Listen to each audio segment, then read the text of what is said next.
Assalamualaikum warahmatullahi wabarakatuh.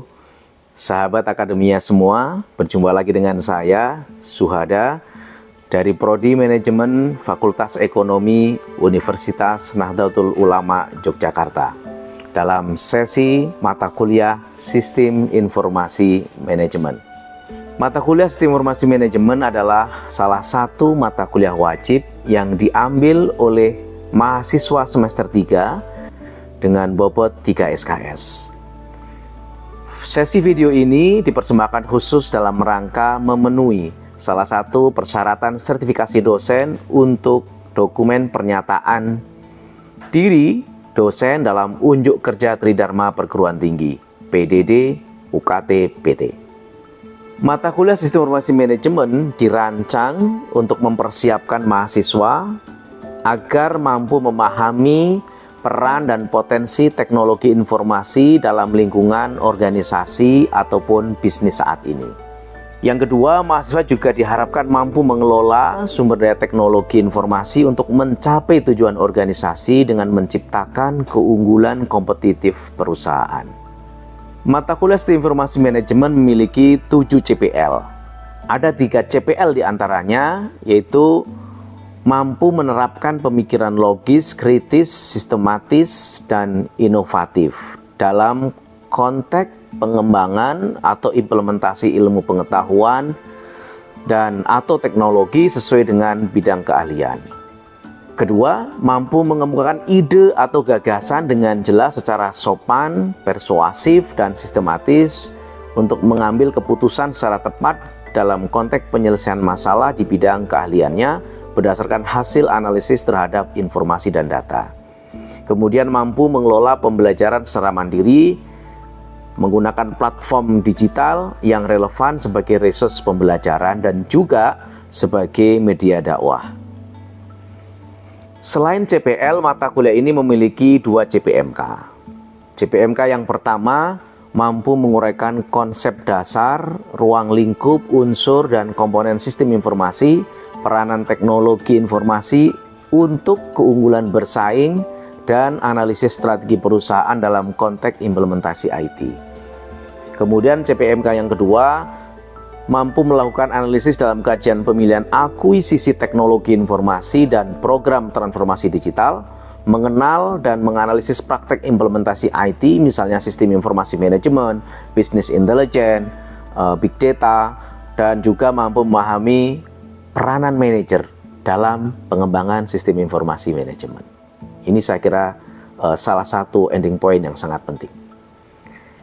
Ada 9 materi utama dan 1 proyek final dalam mata kuliah Sistem Informasi Manajemen.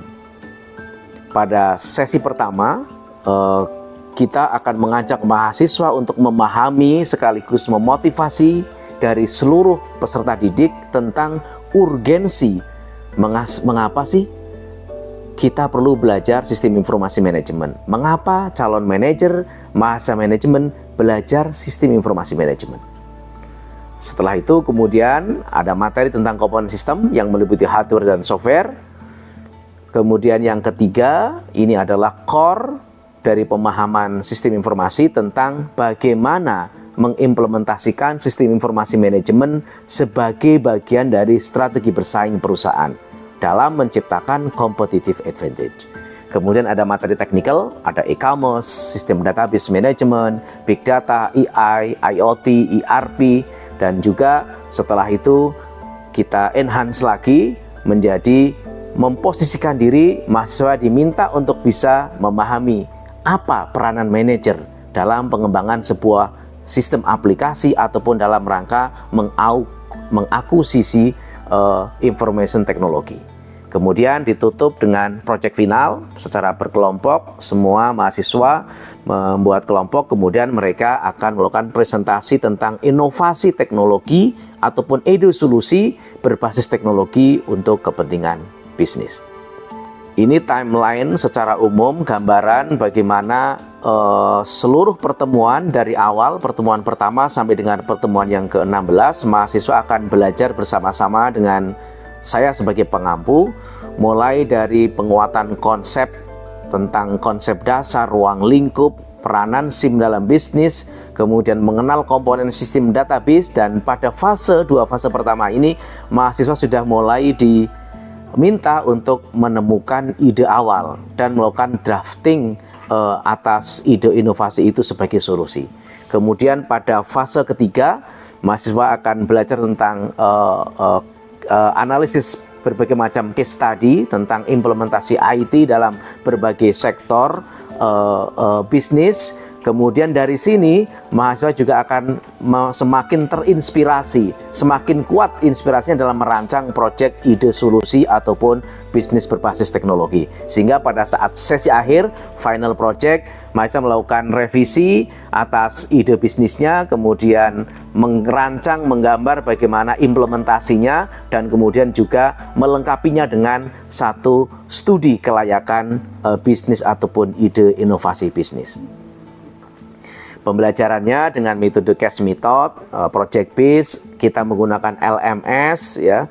Ada praktisi mengajar khususnya pada pertemuan yang sifatnya teknikal, misalnya dalam merancang sistem database. Pembelajarannya dari sekian 16 kali pertemuan, ada tatap muka dan juga daring, 20% daring, 80% dengan tatap muka langsung, luring, baik itu sifatnya pemberian materi, presentasi kelompok maupun diskusi secara berkelompok. Dan penilaiannya ada 3 komponen utama, aktivitas partisipatif, kemudian hasil project atau hasil studi kasus atau PBL, ataupun yang ranahnya kognitif. Nah, catatan kecil, sebuah note yang penting untuk teman-teman mahasiswa agar aktif menggunakan LMS di si UNU ya. Ini penting karena apa? Karena seluruh riwayat log aktivitas Anda akan terekod, kapan Anda membuka materi, kapan Anda membaca materi, kapan Anda mengunggah tugas, itu akan secara otomatis menjadi part of dari aktivitas atau keaktifan Anda dalam mengikuti perkuliahan ini sebagai bagian penilaian dalam komponen aktivitas partisipatif. Demikian sahabat semuanya, para akademia, para mahasiswa, sebagai penjelasan awal tentang mata kuliah Sistem Informasi Manajemen. Untuk selanjutnya kita akan mengikuti salah satu dokumentasi dalam sesi pembelajaran Sistem Informasi Manajemen berikut. Assalamualaikum.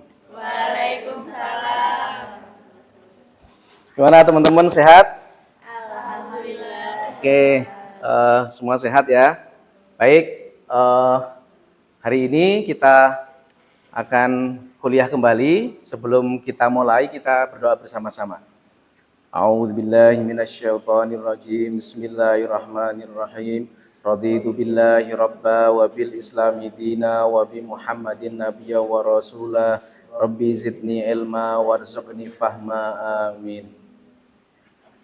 Oke, baik teman-teman semua, kita akan mulai di kuliah hari ini. Di materi sebelumnya kita sudah membahas tentang urgensi belajar sistem informasi, kemudian komponen sistem informasi, hardware dan software. Nah, hari ini kita akan masuk ke implementasi sistem informasi sebagai strategi bersaing atau menciptakan keunggulan kompetitif. Nah, oke, baik. Untuk memulai, saya akan mereview kembali apa yang sudah teman-teman pelajari dan kita pelajari bersama dari materi sebelumnya. Saya akan punya 2 pertanyaan. Saya kira teman-teman sudah bisa menjawab dengan baik. Saya akan mulai dari pertanyaan yang kedua. Apa perbedaan antara software aplikasi dengan software sistem? Oke, silakan. Software aplikasi itu perangkat lunak yang dirancang untuk membantu pengguna melakukan tugas tertentu atau menyelesaikan pekerjaan yang spesifik. Kalau software sistem itu perangkat lunak yang bertugas mengelola dan mengendalikan perangkat keras komputer agar bisa menjalankan aplikasi dan tugas-tugas dasar. Apa contoh software system? Contohnya apa kira-kira? Windows, Oke. Windows, Linux, ya, dan lain sebagainya ya. Oke, baik. Saya kira sudah cukup menguasai. Kemudian ada satu pertanyaan lagi, mengapa manajer, calon manajer, masa manajemen perlu belajar sistem informasi manajemen? Siapa duluan? Oke, silakan Lisa. Mungkin untuk meningkatkan efisiensi dan produktivitas, Pak. Oke, good. Efisiensi produktivitas, silakan. Nanti. Adaptif terhadap perubahan teknologi. Oke, adaptif. Yang ketiga, silakan. Menciptakan keunggulan kompetitif. That's point. Jadi ini poin penting bahwa sistem informasi manajemen itu digunakan oleh perusahaan dalam menciptakan keunggulan kompetitif. Yang disebutkan tadi adalah untuk menciptakan keunggulan kompetitif. Nah, oke, baik. Hari ini kita akan belajar tentang bagaimana perusahaan itu menciptakan keunggulan kompetitif dengan mengimplementasikan sistem informasi teknologi. Nah, kita akan mulai dari pengertian apa itu keunggulan kompetitif. Keunggulan kompetitif itu adalah kemampuan perusahaan untuk menciptakan nilai, added value, nilai tambah yang mampu melebihi pesaingnya. Nah, misalnya kalian punya pesaing nilainya 8, Anda 9, Anda unggul. Itulah namanya keunggulan. Nah, fungsinya apa? Perusahaan punya keunggulan kompetitif adalah untuk menjaga ketahanan, ya, untuk menjaga ketahanan dirinya. Agar apa? Agar dia bisa melakukan apa? Barrier to entry, jadi menghalangi pemain baru untuk masuk dan menyaingi dia. Ya, barrier to entry. Nah, ini salah satu fungsi dari menciptakan keunggulan kompetitif dalam sebuah bisnis. Baik. Nah, menurut Porter itu paling tidak ada 3 pilar dalam menciptakan keunggulan kompetitif. Nah, pertama apa? Pertama adalah cost leadership. Ya, strategi kepemimpinan biaya. Perusahaan itu akan unggul kalau dia apa? Dia bisa cutting cost, efisien, biayanya murah, rendah, kualitasnya bagus. Misalnya seperti itu. Yang kedua apa? Differentiate, beda. Ya, segmennya beda. Punya nilai yang tinggi di mata konsumen, fiturnya dan lain sebagainya. Kemudian apa lagi? Fokus, mengoptimalkan dalam melayani segmen tertentu. Misalnya tadi misalnya yang fokus Anda mau bisnis, misalnya bisnis fashion, bisnis fashion sudah banyak, jual seragam sudah banyak, jual kaos sudah banyak, jersey sudah oke juga banyak. Apalagi ya? Oh, oke, ada special case, ada orang yang butuh baju dengan custom tertentu, misalnya ada yang oversize atau yang terlalu kecil misalnya. Itu juga satu layanan yang bisa kita berikan. Itu sebagai contoh. Nah, ini menurut Porter ada 3 pilar. Nah, kemudian apa sih peran teknologi informasi dalam keuangan, dalam menciptakan keunggulan kompetitif? Ya, pertama teknologi itu sebagai change enabler atau enabler perubahan. Jadi dengan adanya IT mampu mendorong, memungkinkan perusahaan menemukan model bisnis baru atau disruptif. Contohnya adalah Gojek, ya misalnya seperti itu. Dulu orang mau berpindah dari satu tempat ke tempat yang lain, kalau mau menggunakan jasa motor atau mobil, mobil bisa pakai taksi atau motor di ojek pangkalan. Sekarang dari rumah, mulai dari rumah sampai dengan tujuan akhir, jadi sampai original destination-nya, jadi dari awal sampai akhir mereka bisa menggunakan jasa layanan Gojek atau Grab atau mungkin Maxim. Jadi ini saya kira suatu contoh yang paling nyata bagaimana IT bisa menjadi sebuah enabler terhadap perubahan sebuah bisnis. Yang kedua, optimasi operasional. Tadi sudah disebut juga oleh Porter tentang fungsi dari IT ini dalam meningkatkan efisiensi atau cutting cost, mengurangi biaya. Termasuk mempercepat dari delivery, ya, dan proses bisnis. Nah, apalagi pengambilan keputusan. Dengan teknologi kita bisa melihat, kita bisa monitor perubahan behavior dari konsumen kita. Sehingga apa? Perusahaan bisa dengan cepat melakukan keputusan. Oh, ini seleranya berubah. Kemudian perusahaan melakukan kebijakan baru. Nah, ini model Porter ya, Five Forces versi Porter dan peran IT. Kan kalau Porter menyebutkan dalam bisnis itu bagaimana kita bisa bersaing kira-kira dengan analisisnya Porter itu dengan apa? Kita bisa menyelesaikan terhadap ancaman. Kita bisa ancaman pendatang baru, kita bisa mengantisipasi. Nah, IT itu bisa menciptakan barrier to entry. Apa contohnya? Teknologi leader, ya misalnya BCA gitu, dia susah sekali disaingi karena dia punya sistem teknologi yang cukup tinggi. Sehingga kalau ingin menyaingi layanannya BCA misalnya, ya dia harus investasi yang besar. Ada barrier to entry. Apalagi kekuatan pemasok, ya dalam supply chain management platform B2B itu, maka sebuah perusahaan bisa mengurangi ketergantungan pada pemasok tertentu. Ya dengan sistem informasi dia bisa melakukan e-procurement, pengadaan secara online, sehingga dia bisa kontak langsung dengan pemasok yang banyak, sehingga tidak tergantung terhadap satu pemasok. Akhirnya apa? Dia dapat harga yang lebih murah. Ya, itu kekuatan dia dalam tawarnya terhadap pemasok. Kemudian apalagi daya tawar terhadap pembeli, ya, kekuatan terhadap pembeli. Sama juga dia dengan CRM atau Customer Relationship Management, ya, dia bisa memberikan layanan yang spesifik, ya, membangun kepercayaan dan orang mau pindah itu susah, ada switching cost. Jadi orang mau pindah dari satu layanan ke yang lain itu harus ada biaya tambahan. Misalnya kalau pengguna layanan kartu Halo misalnya sudah terlanjur bayar setiap bulan, nomornya oke gitu, mau pindah juga enggan juga. Ini bagian dari bagaimana mereka punya perusahaan mempunyai kekuatan terhadap pembeli. Nah, juga apalagi ancaman produk substitusi, itu juga satu kekuatan dan juga persaingan industri. Saya kira itu yang penting dan ini versinya Porter.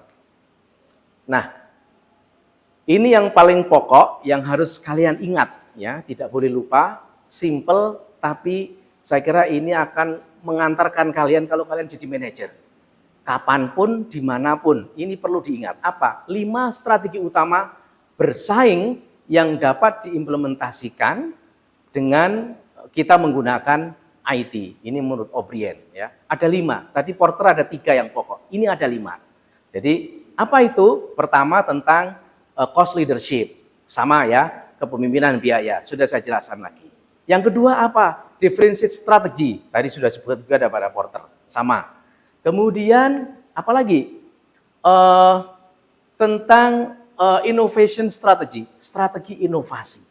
Nah, tadi apa? Apa bedanya dengan yang lain? Kalau inovasi itu menemukan berbagai cara baru untuk melakukan bisnis yang itu merubah. Ya, ada perubahan yang cukup mendasar pada struktur industrinya. Jadi kalau kita contohkan Gojek, dulu menjadi perusahaan yang melayani transportasi publik itu harus izin ke Kementerian Perhubungan. Ada izin trayek dan lain sebagainya. Sekarang Gojek tidak perlu izin, karena apa? Dia bilang, saya tidak punya kendaraan. Saya hanya menyediakan aplikasi bagi mereka yang punya kendaraan dan menyediakan aplikasi bagi mereka yang ingin jasa untuk naik kendaraan. Jadi agak berbeda struktur bisnisnya. Itu namanya inovasi. Kemudian growth strategy. Ya, dengan IT kita bisa juga digunakan untuk memperluas kemampuan perusahaan dalam memproduksi barang atau juga menjual sampai dengan pasar global. Nah, yang kelima adalah strategi persekutuan atau aliansi strategik. Contoh GoTo, ya, Gojek, Tokopedia, itu melakukan aliansi strategik. Nah, ini contoh ya, contoh sederhana. Nah, ini jangan sampai lupa tentang 5 strategi utama dalam menciptakan keunggulan kompetitif dengan menggunakan teknologi informasi. Ini sangat penting ya. Nah, ini contoh-contoh yang bisa teman-teman pelajari, mulai dari strateginya apa, contohnya ini cost leadership, Dell Computer, kemudian apalagi penggunaannya untuk perakitan online. Ya, kemudian apa manfaatnya? Produsen berbiaya paling rendah misalnya. Apalagi misalnya ada inovasi, punya Federal Express, ada pertumbuhan nih Walmart, pemesanan barang dan melalui jalur satelit global. Nah, ini Walmart ini salah satu industri retail yang sangat besar, sehingga dia bisa melakukan cutting cost dengan model sistem supply chain management, sehingga Walmart itu tidak harus mempunyai gudang. Dia bisa cutting biaya gudang, kemudian jumlah persediaannya sedikit, karena setiap barang yang berkurang, kemudian supply chain management itu tracking yang membawa kendaraan, dia akan muter terus. Hari ini outlet di, misalnya Walmart itu di Indonesia gitu ya, outlet di Meguwo itu tiba-tiba berkurang, misalnya sabunnya berkurang 20 pieces, sehingga tinggal 10.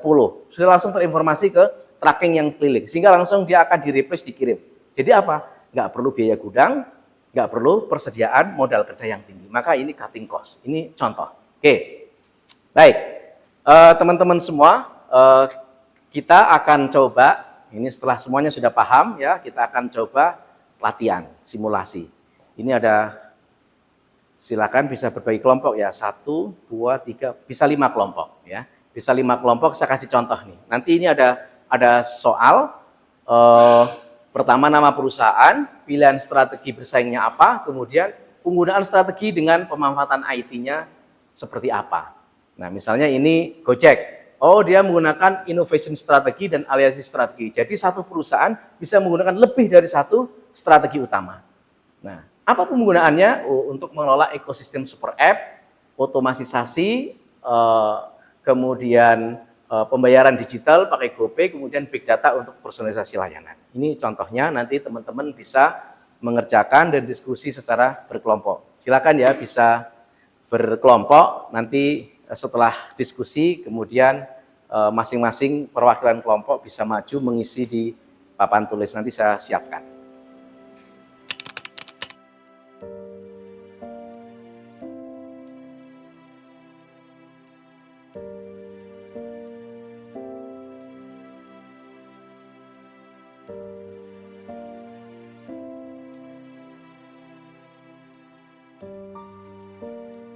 Oke, cukup ya waktunya diskusi.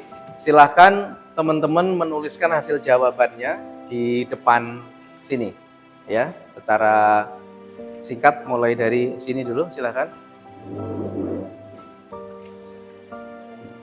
Ya, tulis spidol.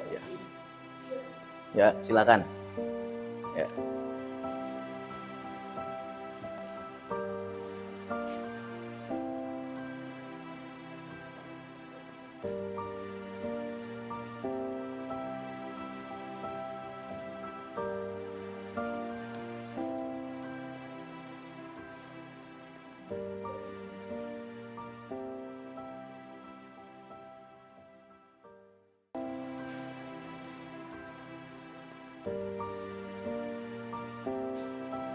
Oke, yang kelompok lain nanti saya unggah di Siuno, saya kasih tempat, nanti jawabannya di-upload di Siuno. Jadi ini yang menuliskan di depan cukup 2 saja, nanti yang kelompok lain silakan diunggah di Siuno ya.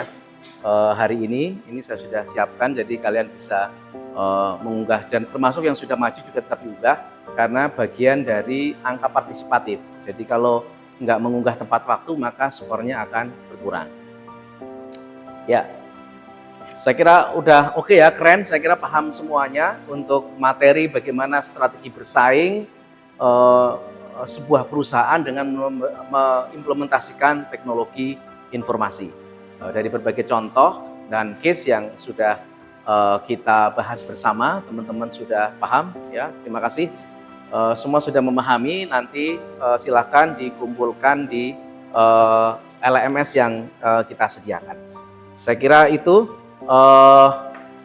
untuk hari ini ya, materi hari ini, bahwa IT itu harus terintegrasi karena dia sebagai pondasi, bukan hanya sebagai pendukung, tetapi sebagai pondasi utama dalam menciptakan keunggulan kompetitif sebuah perusahaan yang modern. Kemudian harus ada alignment, ada keselarasan strategis antara visi misi perusahaan dengan implementasi IT, termasuk bagaimana investasi teknologi informasi. Kemudian 5 strategi utama jangan lupa: cost leadership, differentiation strategi, inovatif strategi, growth strategi, dan aliansi strategi. Itu harus di luar kepala karena ini akan kalian ketemu di lapangan ketika Anda bekerja di perusahaan. Saya kira itu sesi hari ini. Saya juga sudah mengirimkan di LMS beberapa video yang harus ditonton sehingga kalian mendapatkan pencerahan tambahan tentang materi hari ini. Terima kasih, kita tetap bersama dengan baca hamdalah bersama-sama. Alhamdulillahirrabbilalamin. Assalamualaikum warahmatullahi wabarakatuh. Waalaikumsalam warahmatullahi wabarakatuh. Baik, demikian video dokumentasi pembelajaran mata kuliah Sistem Informasi Manajemen yang dapat kami sampaikan. Terima kasih, salam sehat dan salam inovatif. Wassalamualaikum warahmatullahi wabarakatuh.